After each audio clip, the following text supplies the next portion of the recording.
दोस्तों ये है कोपसिल्स नेचुरल कफ सिरप। ये कफ सिरप नेचुरल तत्व जैसे हनी, तुलसी, अदरक, मुलेठी और हल्दी से मिलकर बनी हुई होती है।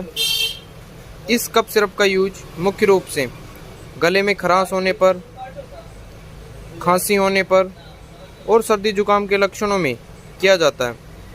तो दोस्तों ऐसे ही दवाएं संबंधी छोटी और महत्वपूर्ण जानकारी के लिए चैनल को सब्सक्राइब करें, वीडियो को लाइक करें।